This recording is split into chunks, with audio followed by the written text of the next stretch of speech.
আসসালামু আলাইকুম। আমার কাছের ও দূরের দর্শক ও শ্রোতাবৃন্দ, আপনারা কেমন আছেন? আশা করছি আপনারা ভালোই আছেন। আল্লাহর রহমতে আমরাও আল্লাহর রহমতে ভালো আছি। তো আজ আমি শিং মাছ বেগুন দিয়ে রান্না করব। এই যে বেগুন আমি কেটে নিয়েছি, শিং মাছটাও আমি সাদা করে নিয়েছি ঘষে। চলুন এখন আমরা রান্না করি। আমি রান্না শুরু করছি। তেল দিয়ে নিলাম, পেঁয়াজ কুচি, জিরা, তেজপাতা।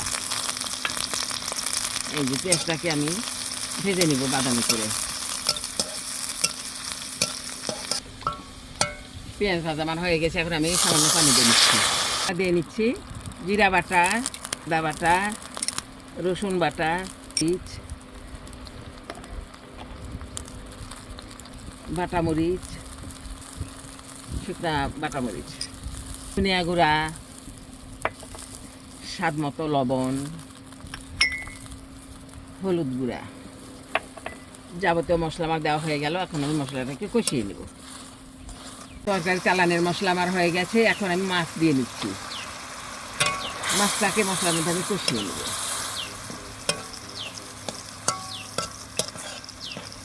এখন আমি বেগুন দিয়ে নিচ্ছি, বেগুনটাও মাছের সঙ্গে কষিয়ে নেব। কষিয়ে নেওয়ার পর ঝোল দিয়ে দেবো। মাছটা বেগুনও নরম, ওই জন্য বেশি আমাকে কষাতে হবে না। ছেড়ে নিয়ে ঝোল দিয়ে দেবো। এই কিছুক্ষণ কষিয়ে নিলাম, এখন আমি পরিমাণ মতো ঝোল দিয়ে দিব। এই যে তরকারিতে আমি ঝোল দিয়ে নিলাম, এখন আমি ঢেকে দিচ্ছি। আপনারা দেখতে থাকুন। পেটে ডিম ছিল, আমি ডিমটাও এখন দিয়ে নিচ্ছি। তরকারি রান্না আমার হয়ে গেল, এখন আমি নামিয়ে নিব।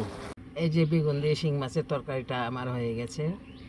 আপনার ইচ্ছা করলে এভাবে রান্না করতে পারেন। তো আমি একটা ভুল করেছি যে ডিমটা আমি একই সঙ্গে দিয়ে দিছি, দিয়ে তরকারির চেহারাই নষ্ট হয়ে গেল। তো আপনারা ডিম একসাথে দিবেন না, কোনো তরকারিতে মাছের ডিম দিবেন না। ডিমটা পরে দিবেন আলাদা করে, তরকারির সঙ্গে দিবেন না। যাই হোক, আমি ভুল করে ফেলেছি, আপনারা এরকম ভুল করবেন না।